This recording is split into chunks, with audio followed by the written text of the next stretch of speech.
എല്ലാവർക്കും നമസ്കാരം. Teach from ഹാർട്ടിൻ്റെ പുതിയൊരു വീഡിയോയിലേക്ക് സ്വാഗതം. എൻ്റെ പ്രിയപ്പെട്ട Nios +2 വിദ്യാർത്ഥികളെ, 2023 ഏപ്രിൽ ബാച്ചിൻ്റെ അസൈൻമെൻ്റ് ആണല്ലേ.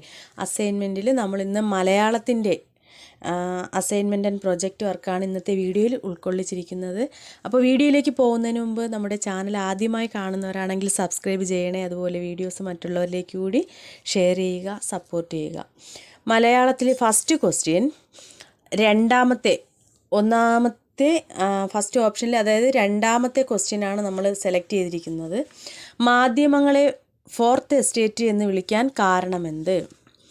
അറിയാനും അറിയിക്കാനുമുള്ള മനുഷ്യൻ്റെ താല്പര്യം സഹജവും സ്വാഭാവികവുമാണ്. അതുകൊണ്ട് തന്നെ ആശയവിനിമയത്തിന് മനുഷ്യ ചരിത്രത്തോളം പഴക്കമുണ്ടെന്ന് പറയാം. എഴുത്തും വായനയും അറിയാതിരുന്ന കാലത്തും ഭാഷ പോലും രൂപപ്പെടാതിരുന്ന കാലത്തുപോലും മനുഷ്യർ ആംഗ്യങ്ങളിലൂടെയും ശബ്ദങ്ങളിലൂടെയും ആശയങ്ങൾ കൈമാറിയിട്ടുണ്ടാവണം. വിവരങ്ങൾ അറിയാനുള്ള മനുഷ്യൻ്റെ ഒടുങ്ങാത്ത തൃഷ്ണയെ ചൂഷണം ചെയ്ത് മാധ്യമങ്ങൾ വൻ വ്യവസായമായി മാറിക്കൊണ്ടിരിക്കുന്നു. വാർത്തകൾ ഇന്ന് ഏറ്റവും വലിയ കച്ചവടക്കാരാണ്. പത്രവും റേഡിയോയും ടെലിവിഷനും ഇൻ്റർനെറ്റുമെല്ലാം ഈ പ്രവണതയുടെ ശക്തമായ ദൃഷ്ടാന്തങ്ങളാണെന്ന് ഉമ്മർ ടി.കെ. മാധ്യമങ്ങളുടെ ലോകത്തിലൂടെ നമ്മെ ഓർമ്മിപ്പിക്കുന്നു. നാം ഇന്ന് ഒരു ജനാധിപത്യ സാമൂഹിക ക്രമത്തിലാണ് ജീവിക്കുന്നത്. എന്നാൽ ഏകാധിപത്യത്തിൻ്റെയും വംശീയവും വർഗീയവുമായ വിവേചനത്തിൻ്റെയും ഇരുണ്ട ഭൂതകാലം നമുക്കുണ്ടായിരുന്നു. അവിടെ നിന്നും നാം ഇന്നു കാണുന്ന ജനാധിപത്യ ലോകക്രമത്തിലേക്ക് സമൂഹത്തെ പരിവർത്തിപ്പിച്ചതിൽ പ്രധാന പങ്കുവഹിച്ചത് പത്രങ്ങളാണ്. അതുകൊണ്ട് തന്നെ പത്രങ്ങൾ ഉൾപ്പെടുന്ന മാധ്യമങ്ങളെ ഫോർത്ത് എസ്റ്റേറ്റ് എന്ന് വിളിക്കുന്നു. രണ്ടാമത്തെ ക്വസ്റ്റ്യൻ ഓപ്ഷൻ ബി, രണ്ടാമത്തേത് തന്നെയാണ്. ക്വസ്റ്റ്യൻ ഇതാണ്: ഭാഗ്യവാൻ തന്നെ, മഹാഭാഗ്യവാൻ തന്നെ, ഒരു നൊടിയിട കൊണ്ട് ഇത്ര വലിയ ധനികനായതു ഭാഗ്യവിശേഷം തന്നെ. കഥാന്ത്യത്തിൽ പാക്ഹാമിനെ നോക്കി അധികാരി ഇങ്ങനെ പറഞ്ഞത് എന്തുകൊണ്ട്? ഭൂ ഉടമയും ധനികനുമാകാനുള്ള മോഹം പാക്ഹാം എന്ന കർഷകനെ കൊണ്ടുചെന്നെത്തിച്ചത് വലിയ ദുരന്തത്തിലേക്കാണ്. ഒരാൾക്ക് എത്ര ഭൂമി വേണം? ആ ദുരന്ത കഥ പറയുന്നു. നിലം പാട്ടത്തിനെടുത്ത് കൃഷി ചെയ്തും മറ്റും സന്തുഷ്ട ജീവിതം നയിക്കുന്ന കർഷകനായിരുന്നു പാക്ഹാം. പെട്ടെന്ന് ധനികനാകാനുള്ള മോഹം അയാളെ കൊണ്ടു എത്തിച്ചത് ദുരന്തത്തിലാണ്. 100 ഉറുപ്പിക കൊടുത്താൽ ഒരു ദിവസം കൊണ്ട് നടന്നെത്താവുന്ന ദൂരം സ്ഥലം മുഴുവൻ അളന്നെടുക്കാമെന്നും വൈകുന്നേരം സൂര്യാസ്തമയത്തിന് മുൻപ് പുറപ്പെട്ടെടുത്ത് തിരിച്ചെത്തണമെന്നുമുള്ള അധികാരികളുടെ വ്യവസ്ഥ അംഗീകരിച്ചു നടന്നു നീങ്ങിയ പാക്ഹാം അവസാനം ഹൃദയം പൊട്ടി മരിച്ചു. മനുഷ്യന് 6 അടി മണ്ണേ ആവശ്യമുള്ളൂ എന്ന തിരിച്ചറിവാണ് ഇതിലൂടെ നമുക്ക് ലഭിക്കുന്ന സന്ദേശം. അത്യാർത്തി മൂലം പരമാവധി ഭൂമി വെട്ടിപ്പിടിക്കാൻ പാക്ഹാം ശ്രമിച്ചു. എന്നിട്ട് സൂര്യാസ്തമയത്തിന് ശേഷം തിരിച്ചെത്തി. ഗോഷ്ഠികൾ കാട്ടുന്ന വ്യസനകരമായ ഒരു നിലവിളിയോടെ കമിഴ്ന്നടിച്ചു വീണു. അത് കണ്ടിട്ട് അയാളുടെ അതിമോഹത്തെ ആക്ഷേപഹാസ്യത്തിൽ വിമർശിക്കുന്ന അധികാരിയുടെ വാക്കുകളാണ് സന്ദർഭം. നെക്സ്റ്റ്, മൂന്നാമത്തേത് ഓപ്ഷൻ എ ആണ്. അതിൽ ഒന്നാമത്തെ ആ ക്വസ്റ്റ്യൻ എന്ന് പറയുന്നത്: തീവണ്ടി ആപ്പീസിൽ മരണാസന്നനായി കിടക്കുന്ന മനുഷ്യനെ കണ്ട യാത്രക്കാരുടെ പ്രതികരണം എന്തൊക്കെയായിരുന്നു?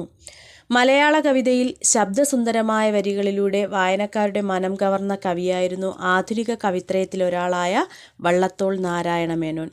ചൂഷണത്തിനെതിരെ സമൂഹത്തിന് മുന്നറിയിപ്പ് നൽകുന്നതാണ് വള്ളത്തോളിൻ്റെ മാപ്പ് എന്ന കവിത.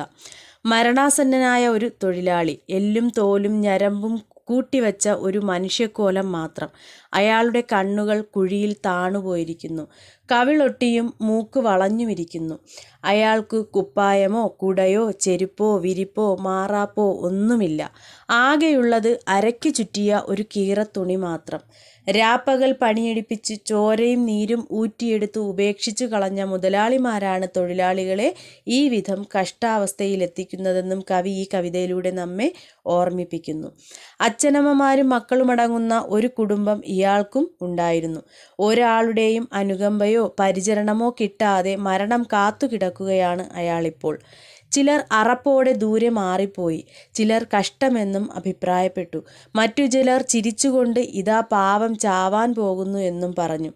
മരണം സാധാരണമല്ലെന്നും ദയയില്ലാതെ പ്രതികരിക്കുകയുമാണെന്നും വേറെ ചിലർ പ്രതികരിക്കുകയുണ്ടായി. നാലാമത്തെ ചോദ്യം, അത് അതിൽ ഒന്നാമത്തെ ക്വസ്റ്റ്യനാണ് സെലക്ട് ചെയ്തിരിക്കുന്നത്. തകരത്തമ്പുരാനെ കോതോർമൻ നമസ്കരിച്ചത് എന്തിനായിരുന്നു? വിലയിരുത്തുക. തകരയെ രാജാവായി കണ്ട് നമസ്കരിച്ച ഒരു നാടൻ നിഷേധിയുടെ കീഴാള കരുത്തിനെ പറ്റിയാണ് ഇതിൽ പറയുന്നത്.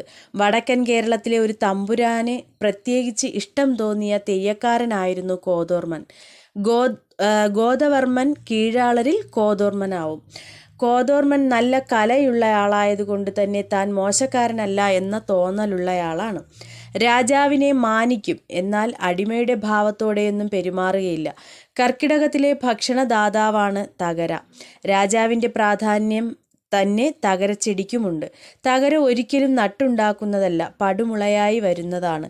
സമ്പന്ന സവർണരുടെ നോട്ടത്തിൽ തകര ഭക്ഷണമല്ല. കീഴാളർക്കാണ് അതിൻ്റെ ആനുകൂല്യം വേണ്ടത്. കീഴാള ജീവിതത്തിന് തകരയുമായുള്ളത് പര്യായ ബന്ധം പോലെയൊന്നാണ്. തകരത്തമ്പുരാൻ എന്ന വിളിയിൽ രാജാധികാരത്തെ ചോദ്യം ചെയ്യുന്നതിൻ്റെ തയ്യാറെടുപ്പുമുണ്ട്. വാസ്തവത്തിൽ ജീവിതത്തിന് ഒറ്റ അധികാരിയല്ല ഉള്ളത്. രാജാവിനു മാത്രമായി ജനങ്ങളെ രക്ഷിക്കാനാവില്ല. അതിനാൽ ജനങ്ങൾക്ക് ഒറ്റ രാജാവല്ല ഉള്ളത്. മറ്റ് ആശ്രയരൂപങ്ങളെയൊക്കെ കണ്ടില്ലെന്ന് നടിച്ചും അങ്ങനെയൊന്നുമില്ല എന്ന് വിശ്വസിപ്പിച്ചുമാണ് രാജാവ് ഏകാധികാരസ്ഥനായി നിൽക്കുന്നത്. നാട്ടിൻപുറങ്ങളിൽ പാഴ്ചെടികളായി കാണുന്ന പച്ചിലച്ചെടികളുടെ പ്രാധാന്യത്തെപ്പറ്റി പറയുന്നതോടൊപ്പം ഒരു കാലഘട്ടത്തിലെ രാജവാഴ്ചയെ പച്ചിലച്ചെടിയുടെ മറവിൽ വിമർശിക്കുകയും ചെയ്യുന്നു. ഒരിക്കൽ പരസ്യമായി തന്നെ തമ്പുരാനും സേവകനും നടന്നു വരുമ്പോൾ എതിരെ വരുന്ന കോതോർമൻ തമ്പുരാനെ കണ്ടതായി നടിക്കാതെ വഴിയുടെ ഓരത്ത് കൂട്ടമായി മുള പൊന്തിയിരിക്കുന്ന തകരയുടെ മുന്നിൽ വീണ് സാഷ്ടാംഗം നമസ്കരിച്ചു. ഇതെന്തിനാണ് ഇങ്ങനെ ചെയ്യുന്നതെന്ന് ചോദിച്ച സേവകനോട് അയാൾ പറഞ്ഞത്, അടിയനെ പട്ടിണിയിൽ നിന്ന് രക്ഷിക്കുന്ന തവരത്തമ്പുരാനെ നമസ്കരിക്കുന്നതാണ് എന്നാണ്. രക്ഷിക്കുന്നവരെ നമസ്കരിക്കുന്നതാണ് അടിയൻ്റെ ശീലമെന്നും പറഞ്ഞു. മേലാളവർഗത്തിൻ്റെ ചൂഷണത്തെ വളരെ നന്നായി വരച്ചു കാട്ടുന്നതാണ് തകരത്തമ്പുരാൻ. നെക്സ്റ്റ് 5ാമത്തെ ചോദ്യം.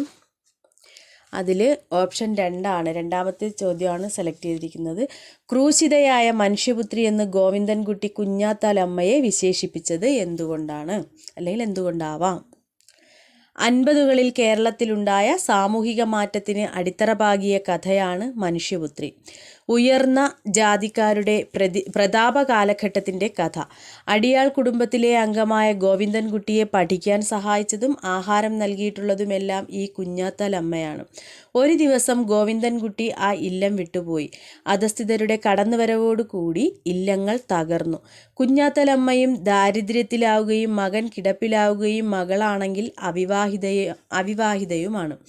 സമൂഹത്തിൻ്റെ 2 തട്ടിലുള്ള കുടുംബങ്ങളുടെ കഥയാണ് മനുഷ്യപുത്രി. മാതൃസ്നേഹം തുളുമ്പുന്ന ചിത്രമാണ് കൂടുതൽ തിളക്കത്തോടെ നമുക്ക് ഈ കഥയിൽ കാണുവാൻ കഴിയുന്നത്. ദാനധർമ്മങ്ങൾ ജീവിതചര്യയായി സ്വീകരിച്ച മഹതിയായിരുന്നു കുഞ്ഞാത്താലമ്മ.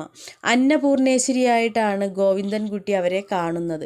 നിന്നെപ്പോലെ നിന്റെ അയൽക്കാരനെയും സ്നേഹിക്കാൻ പറഞ്ഞ യേശുദേവന് തുല്യയായാണ് മനുഷ്യസ്നേഹത്തിൻ്റെ മഹത്വം തിരിച്ചറിഞ്ഞ് അത് ജീവിതത്തിൽ പകർത്തിയ കുഞ്ഞാത്താലമ്മയും. ഒരു ജനതയെ നന്മയിലേക്ക് നയിച്ചതിൻ്റെ പേരിൽ കുരിശിലേറേണ്ടി വന്ന മനുഷ്യപുത്രനായ യേശുവിൻ്റെയും ദാനം കൊടുത്തു ദാരിദ്ര്യത്തെ സ്വയം വരിച്ച കുഞ്ഞാത്താലിൻ്റെയും ത്യാഗസ്മരണകളെ ഒരുമിച്ച് ചേർത്തുകൊണ്ടാണ് അവരെ ക്രൂശിതയായ മനുഷ്യപുത്രി എന്ന് ഗോവിന്ദൻകുട്ടി വിശേഷിപ്പിക്കുന്നത്. ദാനധർമ്മം കുഞ്ഞാത്താലമ്മയെ സംബന്ധിച്ച് നിത്യജീവിതത്തിൻ്റെ ഭാഗം തന്നെയായിരുന്നു. കൊടുക്കുവാൻ മാത്രമായി ജീവിക്കുകയായിരുന്നു അവർ. ജാതിമത ചിന്തകൾക്ക് അതീതമായി അവർ മത്തായിക്കും മമ്മദിനും ചാത്തൻ പുലയനുമൊക്കെ വച്ചു വിളമ്പി. നാട്ടിലെ പൊതു നെല്ലറയും പൊതു ഭക്ഷണശാലയുമാണ് അതെന്ന് ആളുകൾ വിശ്വസിച്ചു. കുഞ്ഞാത്താലമ്മ നന്മയുടെ നിറകുടമായിരുന്നു. അടുത്തത് 6ാമത്തെ ചോദ്യം. അതിൽ ഓപ്ഷൻ 2 പരിസ്ഥിതി നാശം ജീവിവർഗത്തിൻ്റെ നാശത്തിന് കാരണമാകുന്നു. ഈ വിഷയത്തെ ആസ്പദമാക്കി നടക്കുന്ന സെമിനാറിൽ അവതരിപ്പിക്കുവാൻ ഒരു ലഘു പ്രബന്ധം തയ്യാറാക്കുക. അപ്പോൾ വിഷയം പരിസ്ഥിതി നാശം ജീവിവർഗത്തിൻ്റെ നാശത്തിന് കാരണമാകുന്നു. ഇന്നത്തെ കാലത്ത് മനുഷ്യൻ്റെ കടന്നുകയറ്റം മുഖേനയും അവിവേകപൂർണമായ പ്രവൃത്തികൾ കാരണവും ജൈവ ഭൗതിക മണ്ഡലങ്ങളിൽ നിരവധി മാറ്റങ്ങൾ ഉണ്ടാകുന്നു. പ്രകൃതിയെ ദ്രോഹിച്ചുകൊണ്ട് ഒരു നിമിഷം പോലും നമുക്ക് ജീവിക്കാൻ സാധിക്കില്ല. എന്നാൽ നാം അറിഞ്ഞോ അറിയാതെയോ പരിസ്ഥിതി നാശത്തിന് പല വിധത്തിൽ ഹേതുവായി മാറുന്നു. പരിസ്ഥിതിയിൽ മനുഷ്യൻ്റെ കടന്നുകയറ്റം മൂലമുണ്ടാകുന്ന ഈ പ്രശ്നങ്ങളെ പൊതുവെ 3 തരംതിരിക്കാം. പരിസ്ഥിതി പ്രശ്നങ്ങളുടെ കാരണങ്ങൾ, ഫലങ്ങൾ, ലഘൂകരണ മാർഗങ്ങൾ എന്നിവയാണവ. പരിസ്ഥിതി നാശത്തിന് നിരവധി കാരണങ്ങളാണുള്ളത്. അനിയന്ത്രിതമായ ജനസംഖ്യാ വർധനവ് പ്രകൃതിയുടെ ഒരു ശാപം തന്നെയാണ്. ഈ കാരണത്താൽ പരിസ്ഥിതി വിഭവ ചൂഷണം സംഭവിക്കുന്നു. അതുപോലെ വ്യാവസായികവൽക്കരണം, മണ്ണ് നശീകരണം, ജലദൗർലഭ്യം, വിവിധ തരത്തിലുള്ള മലിനീകരണങ്ങൾ എന്നിവയൊക്കെ സംഭവിക്കുന്നു. നിരവധി പാരിസ്ഥിതിക പ്രശ്നങ്ങളിൽപ്പെട്ട് നാം ഇന്ന് നട്ടം തിരിയുകയാണ്. തൻ്റെ അടിസ്ഥാന ആവശ്യങ്ങൾക്ക് ഉപരി ആർഭാടങ്ങളിലേക്ക് മനുഷ്യൻ ശ്രദ്ധ തിരിക്കുമ്പോൾ ഉണ്ടാകുന്ന ഉപഭോഗ ആസക്തിയെ തൃപ്തിപ്പെടുത്തുവാൻ മനുഷ്യൻ പ്രകൃതിയെ ചൂഷണം ചെയ്യുന്നു. ലോകം നേരിടുന്ന പ്രധാന വെല്ലുവിളികളിൽ ഒന്നാണ് പരിസ്ഥിതി പ്രശ്നങ്ങൾ. എല്ലാ രാജ്യത്തും വളരെ ഗൗരവപൂർണമായി പരിസ്ഥിതി പ്രശ്നങ്ങൾ പഠിക്കുകയും അതിൻ്റെ വിപത്തുകൾ കുറയ്ക്കുവാനുള്ള വഴികൾ കണ്ടെത്താനും ശ്രമിച്ചുകൊണ്ടിരിക്കുന്നു. മനുഷ്യ നിലനിൽപ്പിന് തന്നെ ഭീഷണിയായി നിരവധി പാരിസ്ഥിതിക പ്രശ്നങ്ങൾ പ്രതിദിനം വർദ്ധിക്കുന്നു. സംസ്കാരം ജനിക്കുന്നത് മണ്ണിൽ നിന്നാണ്, ഭൂമിയിൽ നിന്നാണ്. മലയാളത്തിൻ്റെ സംസ്കാരം പുഴയിൽ നിന്നും വയലേലകളിൽ നിന്നുമാണ് ജനിച്ചത്. എന്നാൽ ഭൂമിയെ നാം മലിനമാക്കുന്നു, കാടിൻ്റെ മക്കളെ കുടിയിറക്കുന്നു, കാട്ടാറുകളെ കയ്യേറി കാട്ടുമരങ്ങളെ കട്ടുമുറിച്ച് മരുഭൂമിക്ക് വഴിയൊരുക്കുന്നു. പരിസ്ഥിതി സംരക്ഷണ വിഷയത്തിൽ നാം വളരെ പിറകിലാണ്. നാം ജീവിക്കുന്ന ചുറ്റുപാടിൻ്റെ സംരക്ഷണവും പരിപാലനവും വളരെ ശ്രദ്ധയോടെ ചെയ്യേണ്ടുന്ന കാര്യമാണ്.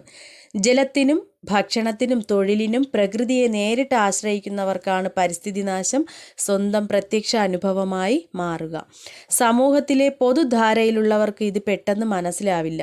പക്ഷേ ക്രമേണ എല്ലാവരിലേക്കും ബാധിക്കുന്ന സങ്കീർണ പ്രശ്നമായി പാരിസ്ഥിതിക പ്രശ്നങ്ങൾ മാറുന്നു. പാടം നികത്തിയാലും, മണൽ വാരി പുഴ നശിച്ചാലും, വനം വെട്ടിയാലും, മാലിന്യ കൂമ്പാരങ്ങൾ കൂടിയാലും, കുന്നിടിച്ചാലും ഞങ്ങൾക്ക് യാതൊരു പ്രശ്നവുമില്ലെന്ന് കരുതുന്നവരുടെ കാഴ്ചപ്പാടുകൾ മാറ്റപ്പെടണം. ഇത്തരം പ്രശ്നങ്ങൾ മാനവരാശിയുടെ പ്രശ്നമാണെന്ന് കരുതി ബോധപൂർവമായി ഇടപെട്ട് ഭൂമിയെ സംരക്ഷിക്കാൻ നാം തയ്യാറായില്ല എങ്കിൽ നമ്മുടെ മക്കൾക്ക് ഇവിടെ വാസയോഗ്യമല്ലാതായി വരും. വനനശീകരണം, ആഗോളതാപനം, അമ്ലമഴ, കാലാവസ്ഥാ വ്യതിയാനം, കുടിവെള്ളക്ഷാമം തുടങ്ങിയവ സർവ്വതും പരസ്പര പൂരകങ്ങളാണ്. ഇന്ന് നമ്മുടെ കാലാവസ്ഥയിൽ ഗണ്യമായ മാറ്റം സംഭവിച്ചു. ചൂട് സഹിക്കാൻ കഴിയാത്ത അവസ്ഥയിലായിക്കൊണ്ടിരിക്കുന്നു. കുടിവെള്ളം ലഭിക്കാത്ത അവസ്ഥയിലേക്ക് നീങ്ങുന്നു. ആഡംബര ജീവിതത്തിൻ്റെ പ്രതീകങ്ങളാണ് കോൺക്രീറ്റ് കെട്ടിടങ്ങൾ. അവ പരിസ്ഥിതിക്ക് ഒരുപാട് ഭീഷണി ഉയർത്തുന്നു. ഇന്ന് ലോകത്തിൻ്റെ ഏതു മൂലയിലും ഏറ്റവും കൂടുതൽ ചർച്ച ചെയ്യപ്പെടുകയും പരിപാടികൾ ആവിഷ്കരിക്കുകയും ചെയ്യപ്പെടുന്ന വിഷയമാണ് ആഗോളതാപനം. ഇത് മനുഷ്യൻ്റെ വിവേകരഹിതമായ പ്രവർത്തനം കൊണ്ട് ക്രമേണ ഉണ്ടായതാണ്.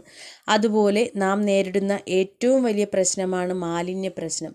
നമ്മുടെ വീട്ടിലെ മാലിന്യങ്ങളെ നാം പറമ്പിലേക്ക് വലിച്ചെറിയുന്നു. അത് അവിടെ കിടന്ന് ചീഞ്ഞളിഞ്ഞ് കാക്കയും മറ്റും കൊത്തിവലിച്ച് കിണറ്റിലും തടാകത്തിലും മറ്റും കൊണ്ടിട്ട് അനാരോഗ്യ പ്രശ്നങ്ങൾ സൃഷ്ടിക്കുന്നു. അതുപോലെ വഴിവക്കിൽ മാലിന്യം വലിച്ചെറിയുന്ന പ്രവണതയും കൂടുതലാണ്. ആഗോളതാപനവും പരിസ്ഥിതി അസന്തുലിത പ്രവർത്തനങ്ങളും വളരെയേറെ വർദ്ധിക്കുന്നതിനെ തടയുക എന്ന ലക്ഷ്യത്തോടെയാണ് 1973 മുതൽ ഓരോ വർഷവും ജൂൺ 5 ലോക പരിസ്ഥിതി ദിനമായി നാം ആചരിക്കുന്നത്. പരിസ്ഥിതിയെ സംരക്ഷിക്കാൻ ഇനിയും നാം തയ്യാറായില്ല എങ്കിൽ അതിൻ്റെ പ്രത്യാഘാതങ്ങളും നാം അനുഭവിക്കേണ്ടതായി വരും. അപ്പോൾ മലയാളം അസൈൻമെൻറ്റ് കഴിഞ്ഞു. ഇനി നമുക്ക് നെക്സ്റ്റ് അടുത്ത സോഷ്യോളജിയുടെ അസൈൻമെൻറ്റുമായിട്ട് അടുത്ത വീഡിയോയിൽ കാണാം. എല്ലാവരും പെട്ടെന്ന് തന്നെ എഴുതിയെടുക്കുക. Thank you.